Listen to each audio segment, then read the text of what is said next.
Hello, everyone. Welcome back to yet another episode of Foregone Content Podcast. Talk about the Brazil versus Morocco game. Although we discussed it a bit in the last podcast, but we have Diego with us, who's Brazilian himself, so he will be able to give us some more in-depth analysis of the game. Yeah, it was very interesting game to be honest. Like at first, Brazil looked very nervous at the start of the game. So Morocco was like dominated. They have all the ball possession, and Brazil really couldn't do much. So we were still like trying to get the ball, and at some point, the midfielders was just completely making a lot of mistakes. Casemiro, Paquetá, they were like me making lots of mistakes, and one of these mistakes were like the reason how Morocco got like their counter attack, that chance, and Salibari scored. So yeah, Brazil like started really really bad, especially the midfield. It was like the worst in Brazil in that game. The midfield, like Casemiro was terrible, like one of the worst performances I've ever seen from him, and he's been playing poorly for Brazil like in the most recent games, but that was like awful. Paquetá also terrible, but in Vini like found a way to score. It's not like we did like a lot to. It's not like we were dominating, but Vini like found a chance and scored. That is like a little bit a goal that came out of him. It's not like we did well to score that goal. And in the second half, I don't really think both teams played well. We were not even Brazil, neither Morocco, like created many chances. And I feel like the subs that Ancelotti made were like not the best ones. He could have brought Hendrick to the game, but Hendrick didn't come on. I think that's exactly what Brazil needed at the second half. A guy that could score a goal, a guy that could make the difference, and he didn't bring Hendrick to the game. So yeah, I think he made mistakes when it comes to like the subs. But yeah, we go to the next game. I think we can do better. We can learn from this game and do better in the next one. What do you Yeah, think for about sure. Yeah, so basically, I was gonna say the same thing because when the game started, Morocco immediately put pressure on Brazil. Although they did kind of hold them off at the start a bit well, but then eventually they succumbed to the pressure and which led to Morocco scoring their first goal, which was I guess a pass from Brahim Diaz. It was a good pass and he scored a good chip. So yeah, and I wanted to ask you talked about the Brazil midfield. You talked about the attack. Or honestly, Igor Thiago was not really up to the mark as well. So yeah, I wanted to ask about the Brazil defense. So what do you think about the defense in that game? like Brazil defense? Yeah, yeah, yeah. Yeah, I think it wasn't the best. The one guy that I'll defend here was like Douglas Santos, the left back. I think he did well. He like intercepted. He won a lot of duels, but the rest of the defense, Marquinhos, Gabriel, and Ibanez in the first half, and then Danilo came in the second half. He also kind of did well. And Alisson, I don't think he should have come to get the ball. I think he also made a mistake there. But yeah, I think we got to improve the defense. The next game, maybe Danilo should start right back. And I really defend that Bremer should start alongside Gabriel because I don't really trust Marquinhos. He makes lots of mistakes, like especially in big games. But yeah, we got a lot to improve for sure. Yeah, for sure. Before the World Cup started, there were a lot of questions on the Brazilian fullbacks because if you look at the Brazilian center backs like Gabriel, Marquinhos, Bremer, the fullbacks are not really well known and like world class like the center backs. So yeah, there definitely were some questions about the fullbacks, but apparently the fullbacks kind of did well. Then world famous center backs. Yeah, I think Brazil produces like good central backs, but doesn't really produce good fullbacks anymore, like right back, left back, and not like really good midfielders. So that's I think what we needed the most of that game, and it wasn't like what we expected from the midfield. So we gotta make some changes. I think I also forgot to say Fabinho came very well in the place of Casemiro in the second half, and I think he did very, very well. I hope he could start next game. Yeah, for sure. Fabinho did like change the game when he came on for Casemiro. Oh yeah, I'm sure Brazil can do well in the upcoming two games. I mean, looking at it, they're gonna face Haiti and Scotland, and surely they can, dominate both the games. Hopefully, Yeah, for sure. What did you yeah. think So about the next game actually, the Scotland versus Haiti? Scotland versus Haiti game was actually like it's kind of really interesting. Like Haiti actually quite surprised me. To be fair, I was expecting them to play like usually how the small teams play, like park the bus and wait for the counter. But Haiti was actually quite different. They weren't really that defensive. They did put a lot of pressure on Scotland. They made some great passes in the defense midfield, but all I believe they lacked in the final third. They lacked with their finishing. They made some good Yeah, chances, but they could not finish them off well. What do you think? yeah, I think the same. I think it's we shouldn't count them out like so easily like that. They did way better than I expected. Scotland like didn't win that game easy, and yes, I think they can actually give Brazil a challenge, Brazil and Morocco a challenge for sure. They are way better than I expected. And Yeah, Scotland is also a great team. yeah, for sure. But securing the first win basically means you are like 70% through to the next stage because each country plays one game against their opponents. So yeah, this group stage are really like interesting. One game can either make you fall to the bottom or they can make you top the table. So yeah, I'm really like interested to see how this group C ends. Yes, it will be interesting. Scotland versus Morocco is also will also be very interesting match.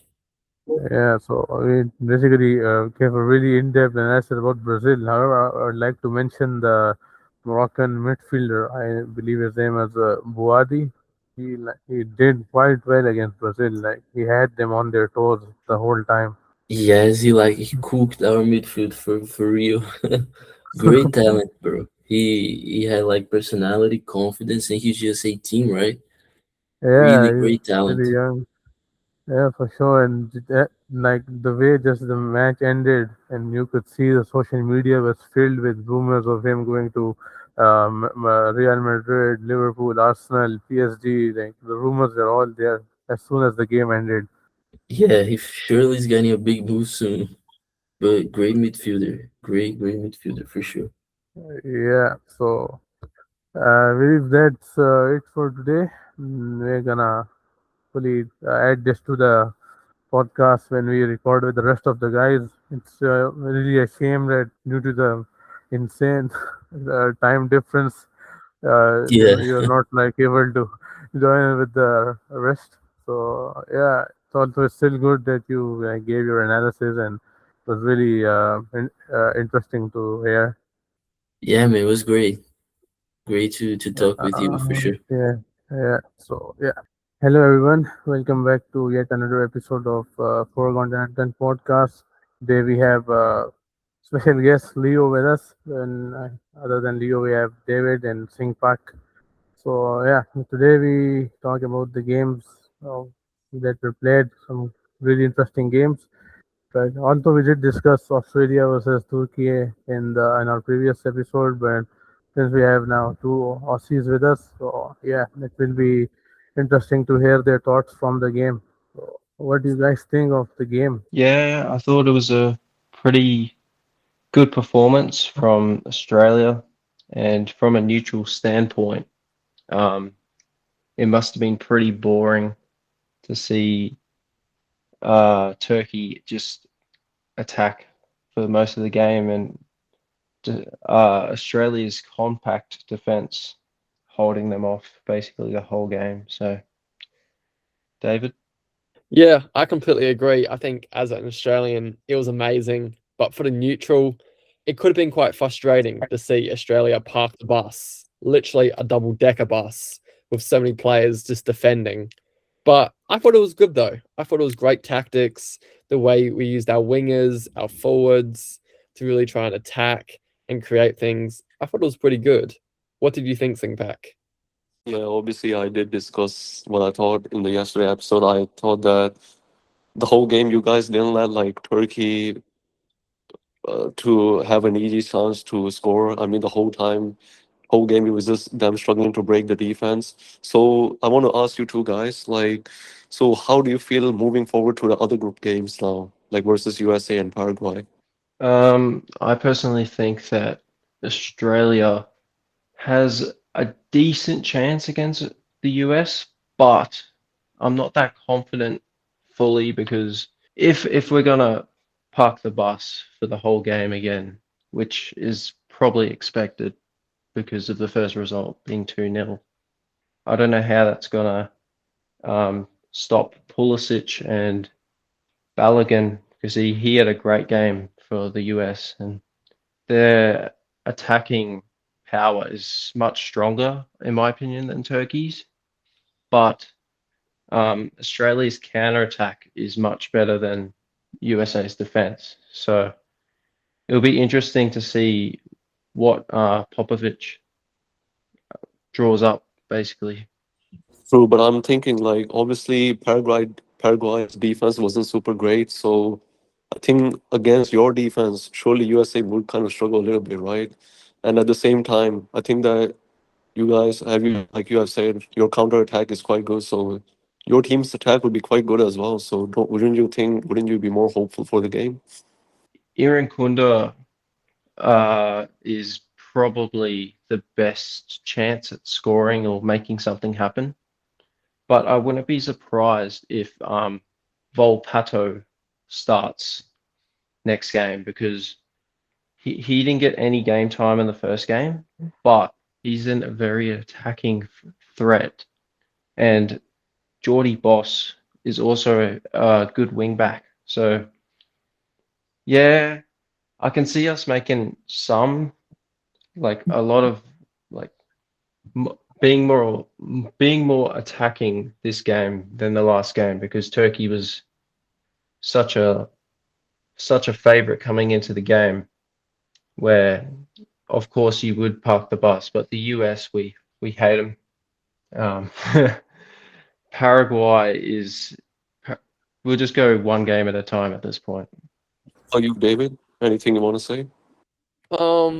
Yeah, I agree with that. I think Turkey was seen as the hardest game, which we had first. So I think we had to be really defensive for this, which you could see in the lineup. 5 defenders, 2 defensive mids. We weren't playing our main centre mid, Irvine. He didn't start. So we played pretty defensive in this game against Turkey. So I think against USA, I'd expect us to be a bit more attacking. But at the same time, I think they have a stronger attacking threat than Turkey will, just based on what I saw from the Paraguay game.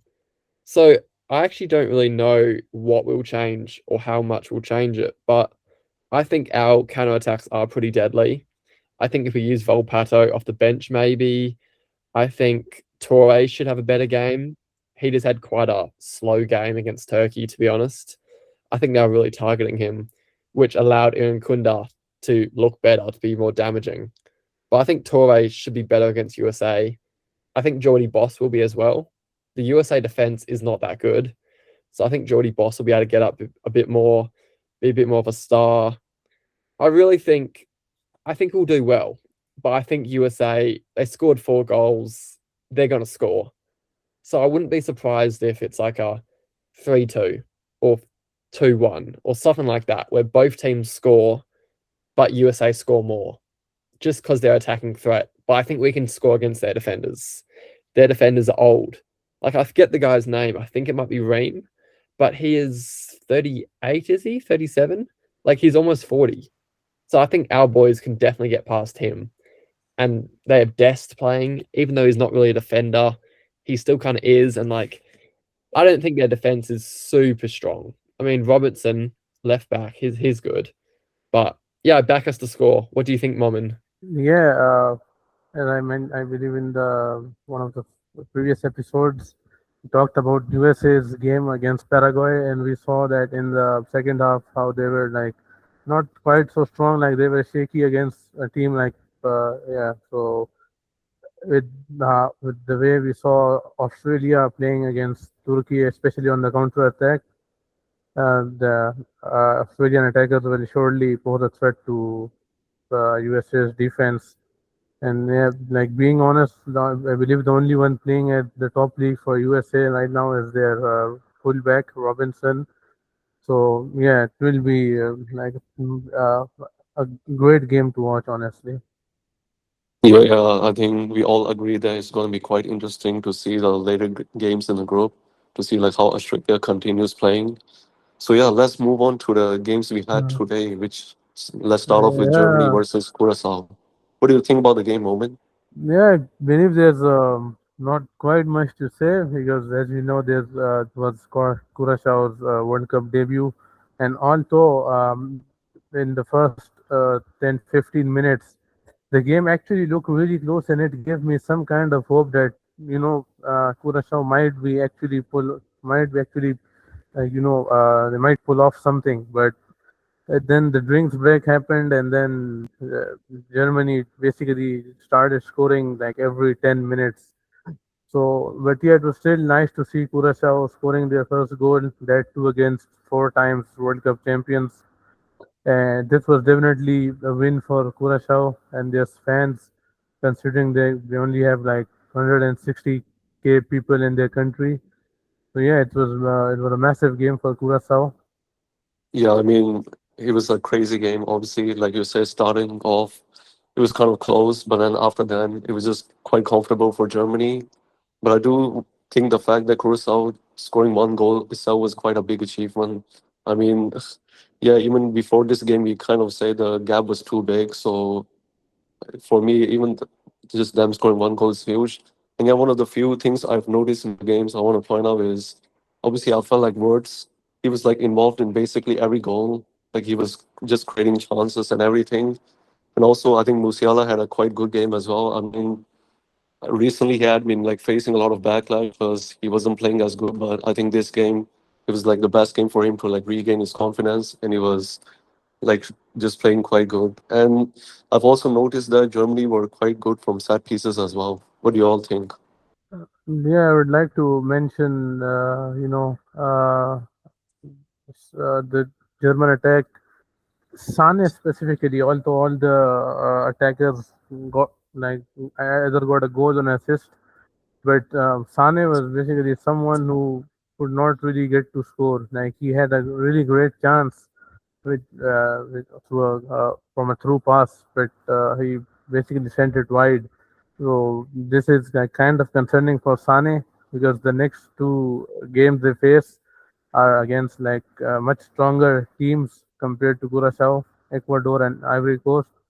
So from my perspective, I have to say that Sane definitely has to work on his finishing. And secondly, talking about the set pieces, definitely Nico Schlotterbeck was the wall basically. He kept them out of the defense as well, and in the corners, he was definitely a great header of the ball. So yeah, okay. So we have a guest with us from the USA. So I believe let's just move back to the USA. I believe which is the Group B, and yeah, let's hear your thoughts, Ethan. Playing Australia next, I believe, and I think people are getting carried away with the Paraguay performance. It was good, but Paraguay is the weakest team in the group, and Australia was really impressive against Turkey. That's my thoughts right now. But I think it will be a 1-1 draw, and you know, because Australia knows how to grind, and USA doesn't know how to grind. This generation of US teams, unlike the generation from 2010, 2014, who did really well because they didn't have as good of players, they like to play like this generation likes to play, like outplay you, like Man City, but they don't have the players. Whereas the generation like Tim Dempsey and Lynn and Donovan knew how to grind, so they had to grind under result and be physical. And I don't think this US team knows how to do that. Yeah, that's a good analysis. I think I agree with you. And I think the way you're talking about the way they grinded, that's what Australia is doing. They're really grinding. So I really reckon that Australia can score against USA. But I your reckon that forwards look too. good. Your forwards are good. I reckon you'll score a few goals. I think we'll score 1 or 2, but I don't think it's gonna be as easy as everyone says. Yeah, true. I mean, what do you think of your defense? Do you think you guys are strong? We're decent. I mean, we do have Chris Richards who plays for Crystal Palace and is a good player for Crystal Palace. But I mean, Tim Ream is 38 and is our captain and still starting. Yeah, he could get targeted, to be honest. Like our forwards are very quick. Are very, very quick. Leo, what's your thoughts? Yeah, I back your analysis based off Chris Richards. He's going to be hard to get past.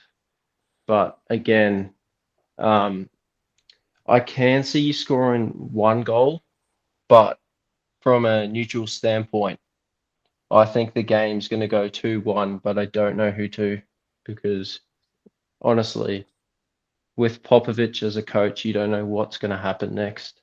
Because he's mainly he's a defensive coach, but he can just switch it up to like a 4-4-2.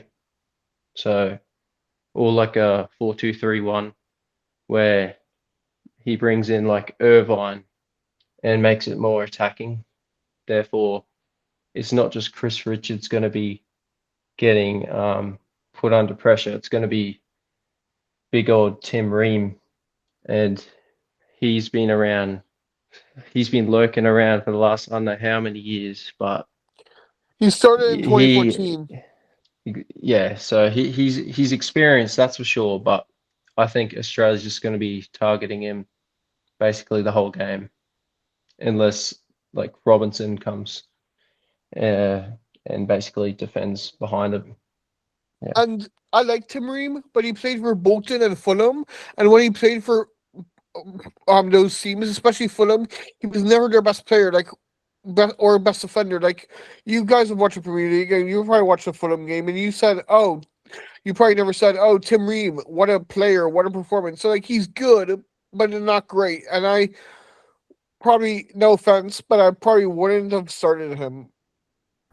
Yeah, I think you've got is it Trusty on the bench? Yes, who plays for Yeah, Celtic. yeah, he's a pretty good defender. Like he gets a lot of def cons. He's good in the air. Um, he could play, but I doubt you'll change your starting lineup from the first game. And now, because if it works, why change it? Yep, exactly. And real quick, Tillman is he didn't he didn't really show much the first game, but knowing his qualities, he's gonna perform the next game. Yeah, he'll step it He's a up good definitely. player. You know, he plays for Bayer Leverkusen, a good German team. Yeah, he is a great player to be honest. Like him and I can see him and Pulisic linking up, putting our defense under more pressure. So it'll be interesting to see how fatigued the Australian team is after the first game. Yeah, so Because Yeah. Australia, I agree with that too. Because sorry, I just want to say this real quick. Because Australia put everything into that win, everything, and so they might Yeah, be fatigued. 100%. Yeah, absolutely. We put 110% in. So I think if you guys have good subs, if you guys have good rotation, you could outplay us very easily. Yeah, but Turkey kind of outplayed Australia. I watched the highlights. Turkey had a lot of shots. Australia's keeper was on fire. It was mainly down to Australia being clinical and grinding out the results. So we could outplay you, but you could still win. Yeah, that's very true. Did you guys see any of the other games? What do you think of the Germany game, Ethan? Well, that 15 minutes was great, but then the rest of it was expected. Yeah, that's fair. I mean, Leo, what did you think of the Germany game? I think Florian Wirtz is looking at, yes, it's the very first game, but he's going to be the most clinical player for Germany this World Cup. And you can really tell by his playmaking. He's setting up chances. He got an assist early on. He can score, and it's not just him, it's Musiala as well. And they're basically the same player, if not Musiala's more technical on the ball. You can see them creating even more chances. But for the next few games, it'll be interesting to see how they go because, yes, they did let in a goal, and that was from Curacao. I'm not saying Curaçao's bad and all, but being one of the less like known teams and letting them score on you as a massive juggernaut it's raising questions in the defense. 100%. Yep, I Yeah. agree with that. I mean, Singpak, what do you think of it? Yeah, I was just gonna say as well. I do think the Germany defense wasn't the best as well because, I mean, against Curacao they did concede. So obviously against other teams they could not afford to do stuff like that because if the defense is still as sloppy, then they would concede way more goals, right? So, Momin, what do you think of the defense? Yeah, I definitely think Germany defense was a bit shaky since Curacao scored first of all. Then in the second half, we saw Curacao actually making some decent chances, but uh, and then you would understand that with their finishing, they could not really finish it up. The score could potentially be 7-2 maybe, but yeah, the Curacao missed a couple of few chances right at the end. What about you, David? I want to say Yeah, real quick, definitely. um, Mhm. Curacao played well, but then the hydration break happened, which was crap because I think it was an indoor air conditioned stadium, and then Germany just turned it on after the hydration break. If that hydration break never happened, which it should have not happened, Curacao might have gotten something from the game. I'm not saying they would have won, but maybe they would have gotten something.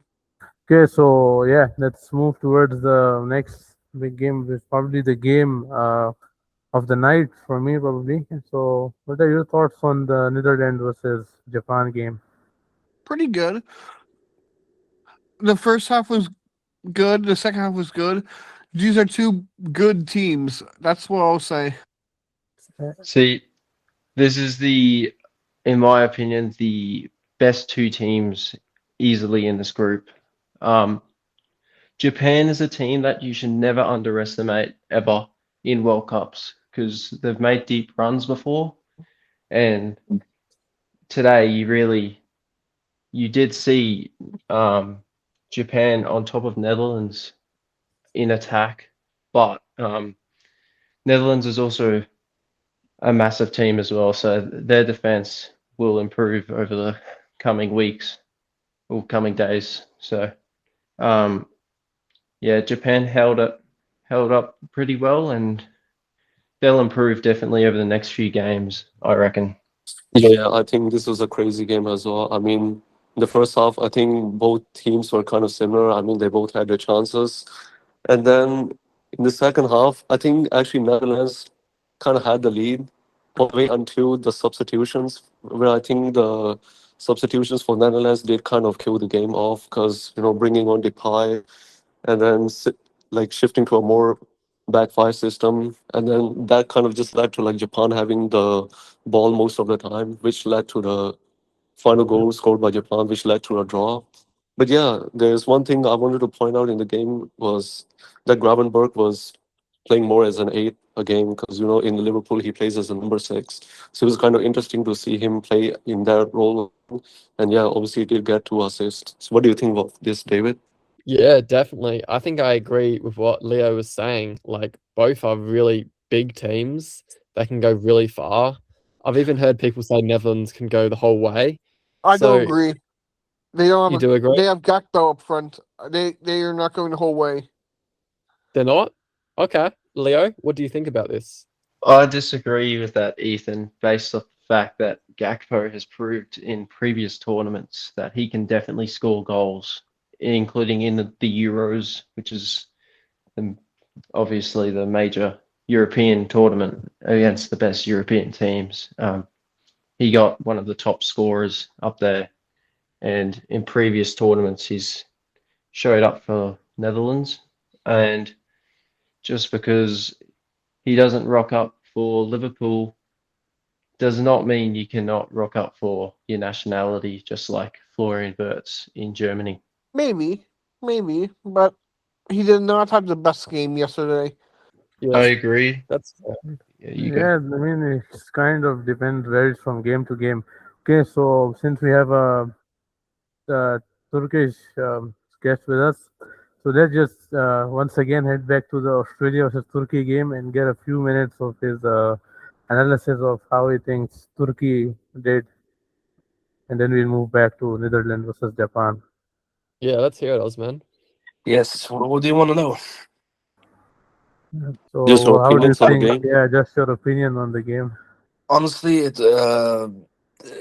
fully deserved win for Australia. Like we did not deserve the win at all, and yeah, like I expected way more from Turkey. I never underestimated Australia. That was one thing. I know they're defensively they're like very good, but I expected way more from Turkey. To be honest. Any players you were like specifically disappointed with, or like any players you want to see playing more for the next Turkey match? The left back from Turkey, Ferdi. To be honest, I also expected way more from him. Didn't really play a good game, to be honest. I've got a question for you, Osman. Yes. So before the game, Chanaloglu had some thoughts to say about Australia Yeah. and how confident he was about beating him. hmm What are your thoughts on what he has to say?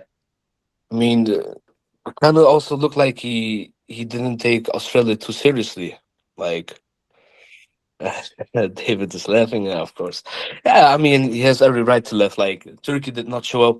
Çalhanoğlu, like they underestimated Australia. Like, nah, it was a bad match for us. They definitely underestimated Australia, and those comments were kind of mean. It's like saying, like, "Oh, it's just Australia. We're easily gonna win." It was rude because at the World Cup, anything can happen. Of course. You should have And like respected them way more, way more. He didn't give them their respect. We lost. Fair enough. um, just off the back of that, real quick, I'll head it back to Osman in a second. Um, Australia has proven that they can go far in tournaments, like just the round of 16. That's the furthest that they've ever gotten. But hmm last World Cup, they only lost to France and Argentina, the two Yeah, finalists. yeah. So again, like last World Cup, they True. beat Denmark, but this World Cup they beat Turkey. So yeah, back to you, Osman. Honestly, just justified. They played a very good game. They were defensively very solid. Yeah, not Mm. really that much to say. Just What did fully you deserved win for Australia. What did you think of Gula? Do you think he played well? I wouldn't say he played bad, but also not good at the same time. Uh, Yeah, that's fair. He looked really small. How tall is he? like 5'8", maybe something like that. I'm not sure. Bro, he looks mini, eh? He looks so small, like a child. Yeah, and also we played. He looks 12 too. Yeah, we played with a midget. Yeah, bro. He reminded me of I Messi, though. mean, Like you have two giant kangaroos in the back, yeah, Yeah, and then you bro. play with a Turkish midget. Like what do you expect? And they just cross it in the box. Like what do you expect? Nothing's going to happen. Yeah. What do you think of your striker? Because I didn't really see your striker do much. It was the other Oh, players around him.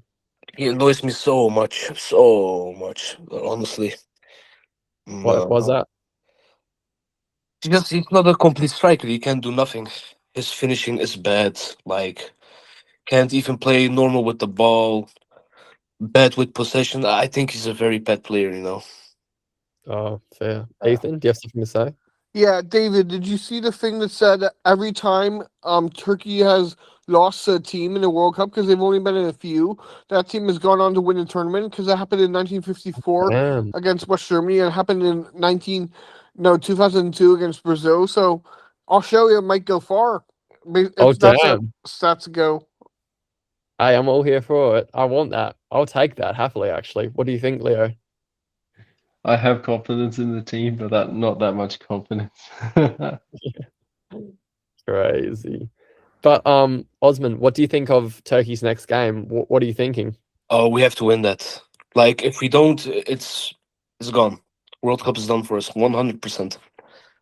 Oh And it's damn. really, really finished for us. Like, we have to show up What if that you get a match draw? What if you get a draw and then you win your final game? That'd be enough. against US. Yeah, for third place. But honestly, I would rather be fourth place than third place, and I'm gonna explain why. Because you're Mm. gonna play the first of the team from a certain group, right? Yep. First place. Yeah, Yeah, I don't want that. No, Yeah. that's just gonna be a bad humiliation ritual. I don't need that. No, no, I'm good. No. Hey, Osman, can I ask you something Yeah. real quick? So Yes, of course. What is it with Turkey? Like, I remember in Euro 2020, Euro Yeah, 2024, World Cup 2026, everyone said it could be a dark horse, and they always never are. yeah. With those comments, when they always tell like say like, "Oh, we're dark horses," this and that, I never believe in that. Never. No. Yeah, they were. I remember watching Euro 2020. They did not do well. Yeah. Yeah. To be honest, I think they did well against Netherlands. Yeah, with this World Cup, the first match is already like gone left, So they really, really have to deliver on these next two games. Really important. Yeah. So we have to see. yeah, it's definitely a do or die for Turkey now. Okay, so let's move towards the Holland versus Japan game. Usman, do you have any thoughts on how the game went? I watched it. It was also a very good game. Um, I think it was from both sides. They played solid, to be honest. So I think a draw is also justified, in my opinion.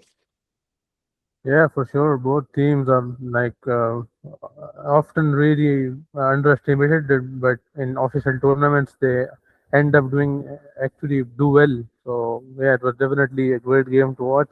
Yeah. Attacking football from both sides. So yeah, moving towards our next game, which is Ivory Coast versus Ecuador. So, what are your thoughts I on fell that? Yeah. asleep during that game. It was a good Oh, game. okay. Great David, game. Leo. was it good? I didn't get to see this one, sorry. So how was it? Um, so I'll break it down. So basically, Ecuador and Côte d'Ivoire had a very good defensive performances between each team. Um, I'd say like Côte d'Ivoire had most of the ball in the attacking presence, and well, yeah, now and again they would they just kick it over the top. They go to Jan Diamande, and he had a great game to be honest. Um, he dribbled past basically all the defenders, but struggled shooting the ball. He created chances though during the game. Ecuador defended quite well until it doesn't show on a foot mob or anything, but during the game they did quite well in the midfield, just passing it around, holding off Cody Duvar's attack. But later in the game, Singo created an assist, and yeah, there was a winner from Amad Diamande. Oh, sorry, what? Amad Diallo scored a pretty good goal It was a good goal. in the second half. So yeah, both teams are looking quite decent, but no one really stood out. And Yeah. real quick, Ecuador for some teams were shown as another dark horse. So it'll be interesting how they bounce back next game.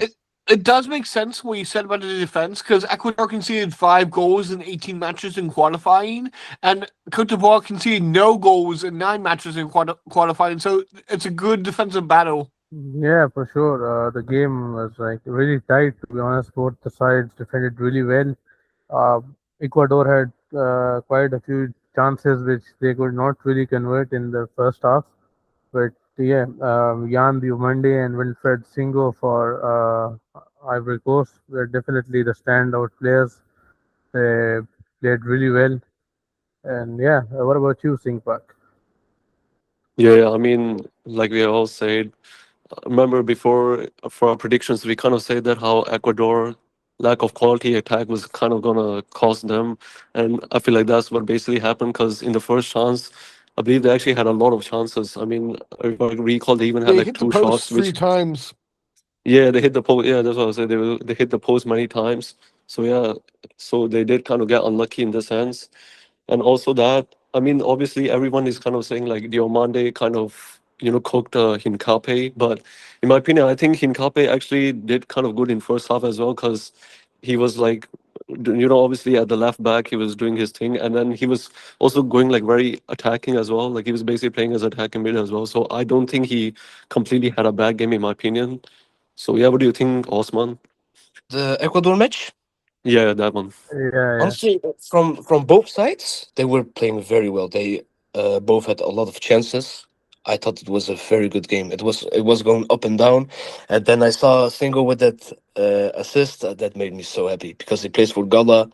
Because with Turkish fans, we are so passionate about football. So when I see Singo just running down the wing and he made that assist, I was just very happy for him. Very happy. Right, right. And I think Singo also had like a scissor kick, right? He almost in the first half, I Yeah, think at the end. Yeah, yeah, yeah.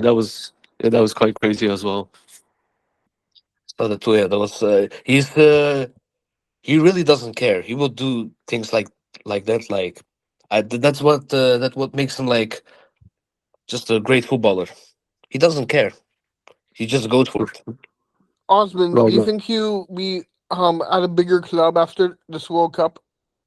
With my club Galatasaray or No, do you think like a big Premier League club, like a huge Premier League club or like La Liga club will come in and get him? oh like that. I don't see why not. Like if he really plays good this tournament, it could happen. Yeah, I wouldn't be surprised. I I don't. I'm just jumping in. I don't know if he would because prior to joining Gala, he played at Monaco, which is a decent League One team, and played quite well, stood out, and then decided I'm going to play for the Turkish league in the Turkish league. So the Turkish league's quite good. It's very loud, as Osman would know, and he's loving it there at the moment. So there's always a chance that he can leave, but I don't know if he will. Yeah, for sure. So yeah, let's just do a quick breakdown of the Sweden versus Tunisia game. I Isak. really, yeah, basically the standout player basically for Sweden, 2 assists and 1 goal. So I'd like to mention Tunisia that they like uh, kind of disappointed me honestly because if we look at their group, this is basically the weakest team they can face. And if they concede five against Sweden, and if the things don't change for them, we can only like imagine what Japan and Holland gonna do with them. So yeah, they definitely got to step step step their defense up and play well. Tunisia are supposed to be hard to beat and solid defensively, but against the worst Swedish team in a long time, who finished bottom in their qualification group, you would not. Sweden made them look like Curacao. Yeah, definitely. Oh, and then anyone else wanna share the thought? Then we can move to the next game predictions for the next upcoming games. Yep. Sweden played unreal. To be honest, I think this was my favorite game of the day as a hot take. I think Ayari is class. Like he him on the ball that game, just no one could go near him. And he's the one that created chances. He created holes for Gyökeres and to assist Isaac. And those two up front, there's not many people that can probably stop them. It's just mainly stopping the midfield before they get to them. Right. Yeah, Yeah. So, like Ethan said, Tunisia defense was supposed to be great, but I mean, throughout the game, if you watched it, actually seemed the opposite. Because, yeah, I mean, literally one of the goal was given away as a like defensive error. So that was a goal given away, and then also one thing I noticed that Tunisia kind of started a lot of attacks through honey ball crosses. What do you think of those moments? yeah. I mean, definitely. Tunisia. That's basically their game plan. They, just pass the ball a bit at the back and then just cross it forward. Because I'm not sure if Gharbi played for them. Yeah, as I didn't really I watched the game on and off. So yeah, Gharbi is basically a kind of player who can make a change for Tunisia up front. But they definitely lacked against Sweden's whose defense is not much well known. So then I said it before, they need to step it up as they got basically the two toughest game of their group upcoming, and in order to finish third, maybe they will need to do a lot more than they did against Sweden. Did you see they're gonna sack their coach? Yeah, after the game, Tunisia sacked their coach, and yeah. So let's move towards the predictions now. Spain versus Cape Verde. What do you think the final score will be?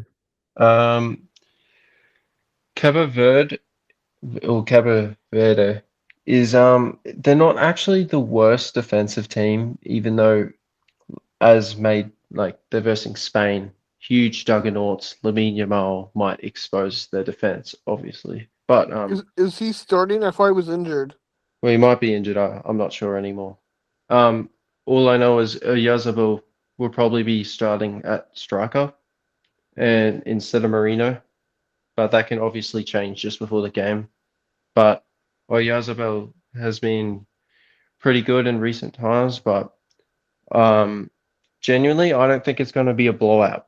Um, I think it's going to be a midfield, not a grind, but like a midfield battle for the first 20 minutes, and then Spain will score a few goals. So I think 3-1. I think Cabo Verde will somehow score, just like Curacao did against Germany. Right. So I think I gave my predictions in the yesterday video. So I said a 2-0 Um, win for Spain. I mean, yeah, to just summarize it, I think the main thing I'm more excited to see is obviously how like the Spain midfield is gonna be. And as for the attack, the without a proper number nine, I still don't think it would be a problem for them. So yeah, for me, it's just a matter of how good Spain will be in the match. And Osman, what do you predict for the game? Honestly, I'm just gonna keep it plain and simple. It's gonna be 5-0 for Spain. I think I they're really agree. gonna dominate. uh, I uh, Yeah, was I gonna go agree. 8-0, but don't think Spain's that cynical. And also, this is They could they're the be. favorites for the tournament, but this is not their toughest game. They could play their B team. Oh, yeah, and guys, yeah, True. for now I'm saying 5-0, and I have to go, guys. So it was great talking to you, all of you. yeah, it was a All great right, See chat Thank ya. you. here as well. right, You as take well, care, Thank guys. guys. you. Okay, See bye ya. bye. Thank you. See All ya. right, bye. Bye bye. Okay, so David, what do you think of the Spain Cape Verde game? I think I can't agree. I don't think Spain will get a massive, massive win, but at least 3 goals, I think. I think it could be a 4-1, a 4-0, a 3-0, something like that, I reckon. Like Spain are favourites. It won't be an 8-0, it won't be a 5-0, but I think because I was really looking at their friendly games before the World Cup, and Ferran Torres has looked amazing. Like even though he's like this random bench player at Barca, he looked really good for Spain. And I was looking at his stats, and he was quite good. So like even when Yamal's back, I wouldn't be surprised if Ferran Torres still gets minutes. Like he's looked pretty sharp. So I wouldn't be surprised if he scores in this game. 1 goal, 2 goals. I think Spain will, yeah, get a few goals. But what do you think, Leo? Back on, yeah, I agree with that. That they'll score a few goals, and I think I made my point before. Just check. Yeah, Yeah, yeah. Okay, But so like Spain, the favorites for the tournament. Like, but their defense does worry me a little bit, and they don't have a striker. Like because I believe they did not bring Morata, right? Yeah, that's right. Yeah, Oh and yeah, even though he's a meme with Morata, he still finished for Spain. He scored a lot of goals for Spain and helped them win the Euros. So I'm not saying they're not going to win this game. They're definitely going to win this game. But I'm just saying throughout later in the tournament, not having a striker could hinder them. Even though they did that in Euro 2012 and still won, but that was a different um, generation. I think Oyarzabal's a good striker, even though he's not a proper striker. Like he's got 6 GA in the past 2 to 3 games. Like he can definitely show that he can score, and it's not like it's like Morata was so good for Spain, but Oyarzabal and Marino even. Marino's not a striker, but he can score goals. That striker, so it'll Okay, be that is kind of interesting. true. And I mean, he did score the winner against England in the 2024 Euros final, and he did score in the Copa del Rey final to help Real Sociedad win the trophy. So he's not bad. I just think he's not the greatest. Yeah, for sure. So I gave my prediction in the previous video as well. So I think that Spain kind of like gonna struggle with their defense, but there's absolutely no doubt in their midfield and their attack, like really heavily stacked and also coming in as favorites to win the tournament.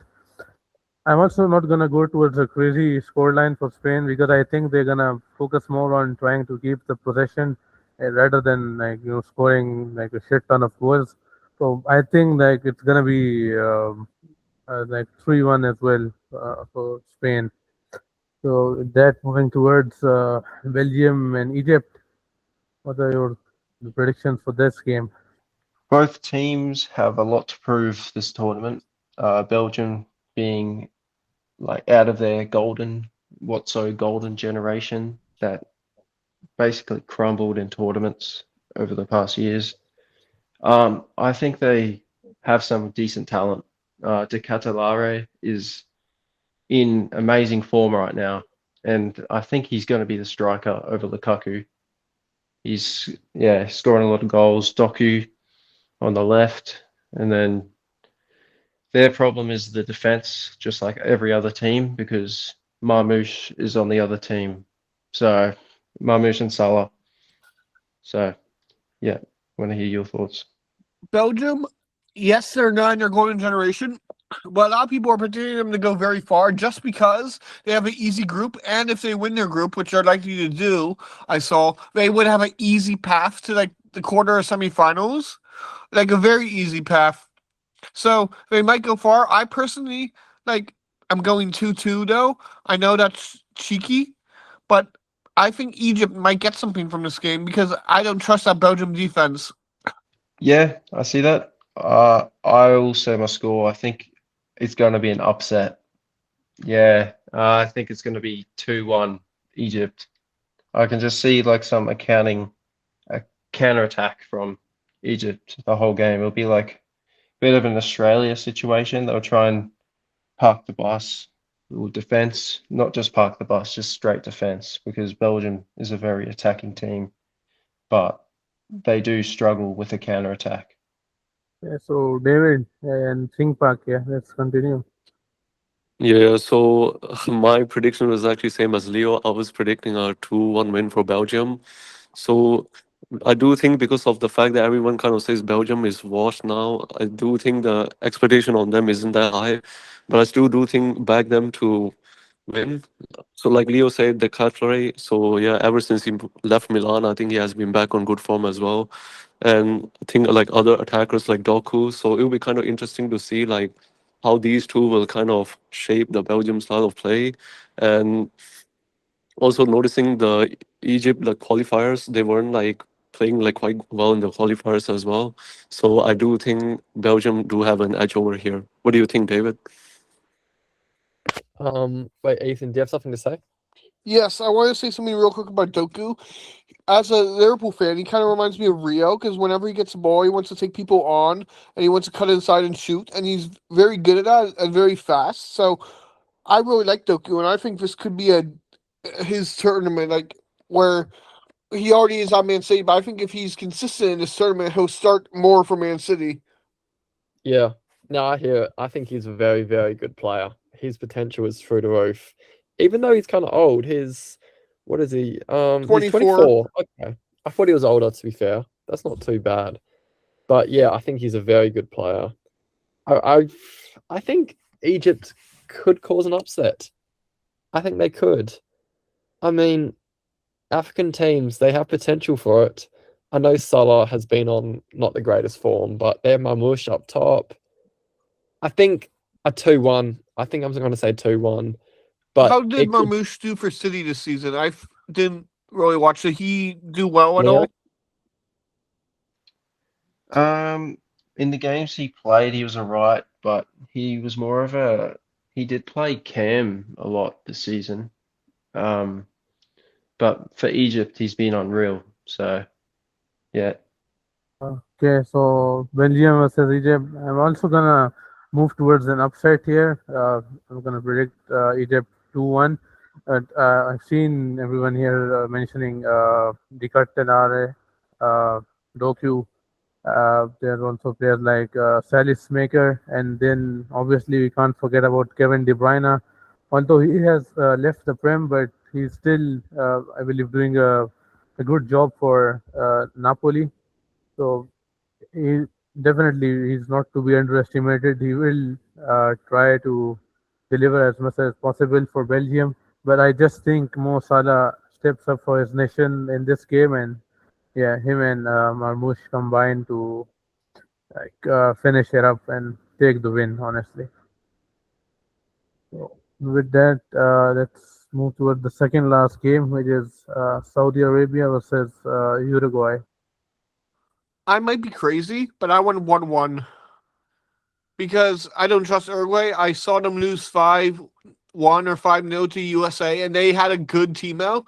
And Saudi Arabia, I don't know. They beat Argentina at the last World Cup. They're investing on their football, so 1-1. I don't have any rational reason why I'm going 1-1, but I'm going 1-1. But Ethan, I want to say, like, I think Saudi Arabia has also been kind of poor in the qualifiers as well. If I'm not wrong, they lost to Jordan as well. Yeah, So, like I said, I have no valid reason. I'm just going 1-1. all right, all right. What do you think, David? Yeah, I think it could be close. I'm gonna say 1-1 as well, I think. Yeah. Momin, do you have any more thoughts? Yeah, I'm actually gonna think that although Uruguay has some decent players, they got Nunez up front, which all has not been like really well at the club level, but I think he will try to prove himself in this World Cup for Uruguay. So I'm gonna predict that Uruguay is gonna just like it will be a close game, but Uruguay gonna win 2-1. What about you, Leo? Um, I don't think it's going to be close. Based off like the qualifying and that, like you said, um, they lost to Jordan. Jordan's not that bad, like as people are making them out to be. I agree In with the that. qualification, they are a straight defensive team. They are low block. They just park the bus. That's like their strat, True. and they hope to win 1-0 in that. Moving on, Saudi, their right back is their main player, and he is a good player, that's for sure. But like Uruguay's talent is just way too good in my opinion, and I think it'll be like a 3-0 scenario. But Uruguay struggled in qualifying too. They did not qualify convincingly, so there is that. I'm still saying Uruguay will score, but I'm just saying like Uruguay did not impress me in qualifying. That could also be because they're in South America. Um, Saudi Arabia's in Asia, which is Good point. competitive, but like the South American comp was very weird in qualification because Paraguay won some games as well in there, and now in the World Cup, they're looking a bit questionable. So Yeah, Singbak, what do you think? Yeah, so I would actually back Uruguay. I would like. I don't think it's gonna be a game full of goals. I would just back a 1-0 win for Uruguay. That's quite interesting. Yeah, so moving towards the last game, which is Iran versus New Zealand. What do you think that's gonna play out? I politics aside, I think Iran is going to win 1-0. I think both of these teams are low scoring ish when they're not, well, New Zealand scores on Oceania, but it's against like the Solomon Islands and Marshall Islands, and like those aren't powerhouses of game. And like New Zealand, I looked at stats, are not the favorites, and Iran is good defensively. So I think Iran sneak a 1-0. yeah, good view. Taremi could. It's this game is all based around Taremi. If he doesn't show up, I can see New Zealand somehow winning. But based off that, New Zealand in Oceania, yeah, for some reason they're still in Oceania because they're not that good. And The only it's reason they're in it's Oceania, I read about this, is because if they weren't, Oceania would fold because Australia left, and if New Zealand leaves, it would be supported by what, the Marshall Islands and Tahiti. It would Oh, basically fold. yeah, No one would be able to do it. yeah, correct. That's yeah. why they get that's why they have the best chance to qualify I every agree. year. But They're um terrible though. They're not even that good, they but it's just too they're easy. not that good, but Tim Payne exists. So It's anything can happen. Yeah, Anything can happen. Top But scorer, man. yeah. Top scorer. I I do think yeah, he'll be the I top goal scorer and player of the tournament. it should be Hopefully. 2-1 to Iran, but I do think it has a chance to be like a 1-1. That's my prediction. Yeah, so for me, I do think there's like a quality gap, a difference between Iran and New Zealand. I do think Iran, like, they do play kind of a defensive style, and I do think they will actually scrap a 2-0 win against New Zealand because, yeah, I mean, if we even look at the qualifiers, I think New Zealand lost like 4-0 to Haiti, right? And I think Haiti will be closer, like, if they are playing against, like, I would think they will be closer to Iran than they will be to New Zealand. So, yeah. That is true. Hmm. They did lose to Haiti in their last warm up game. I watched some of that game, and they were not good. On the back of that, the warm-up games are a bit dumb in my point of view because most of the teams, like some of them, just rest their players, and you don't see everyone play. Like you didn't see Just play, you didn't see Chris Wood. You saw him now and again, but they're obviously not going to play to their best. Stamenic isn't bad. That is true. Kake plays in the A League, and That, oh, not anymore. He plays for Wrexham now, but like he was a great player at left back, but it is the A League, so that is you true, don't know though. what's going to Like, happen. warm up games aren't that good. Like in 2018, France drew the USA in their final warm up game and went on to win the tournament. So you can't read too much into them. But like 4-0 to Haiti, like it's not, Haiti's not a powerhouse. Yeah. They're Yeah. they're pretty bad, to be honest. I actually reckon they're pretty bad. They do have one star player though, Chris Wood and Sarpreet Singh. Bro, both are bowlers. We all know about Chris Wood, but Sarpreet Singh, I would think Sarpreet would do quite well, in my opinion. Like, you no do it, don't bias. you Yeah, don't? yeah. Oh, bro, he is a bowler. You need to, yeah, tap Yeah, yeah. in. I think he would be like, one of the best talents in this World Cup for real. Oh, definitely. He is a Yeah, yes. star. Yeah, Moment, what do you think of him, man? I'm just gonna talk about the game here. New Zealand is definitely not to be like really like underestimated. They got players like Sarpreet Singh, Chris Wood, and obviously the superstar of this World Cup, Tim Payne. But on the other side, it's Iran. They got the decent players like Mehdi Taremi, Ali Raza, Jahan Bakhsh, and with such players, I'm gonna expect Iran to actually like play a dominant game here and like make a statement win in the World Cup. So I'm gonna say 3-1 to Iran. But yeah, New Zealand will definitely score. Chris Wood most likely. Yep. Yeah, I Uh, hear it. I think yep. 3 goals. I think David, Stamenic is going to show his qualities just like in Swansea. David, you're Mhm. from Australia. How often do you see New Zealand? Like the people. No, the national team. Oh, I've never actually watched them live, but like I mean in person I haven't watched them. But from what I've seen like of them like online, then they're really not that good. Like they're a bad team. Yeah, that's what I kind of think too. I mean, like, Uh, I don't think they're gonna win this group at all, or even finish third. They'll be fourth. Like they're really, um, really not good. I'll take my bias out of it. I don't. They're not that good, like David said. But I've went and watched some of their games over the past few years, and their lack of quality shows in the midfield. But now they've got Stamenic, and he's actually a very good player for like Australian, New Zealand standards. So, but besides him, they're going to get run over in possession, but the only chance is a counter attack. So, If they do get any points, it would be maybe this game or against Saudi Arabia. No, sorry, they're in the same group as Saudi Arabia, right? yeah. No, they're not. They're in Group G. They're in the Belgium Egypt group. If they get any points, it's gonna be in this game because, but they're not gonna win against Belgium and Egypt. Like they're not. I like New Zealand as a country, but they're not winning those games or drawing. Yeah, Anything they're. could happen, man. Anything could happen. I mean, it's after all, it is the World Cup. I mean, every team's gonna, every team just won't go down like that. They're definitely gonna push as much as they can. But apart from that, we have to look at some certain facts as well.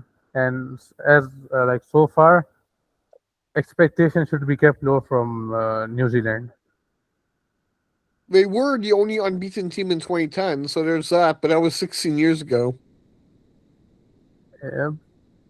Okay, so I believe that's it for the today's episode. Probably discussed everything in like pretty good detail. And yeah, see you all in the next video. We have some uh, new guests with us in this yeah, episode. Ethan and Osman and Leo with us.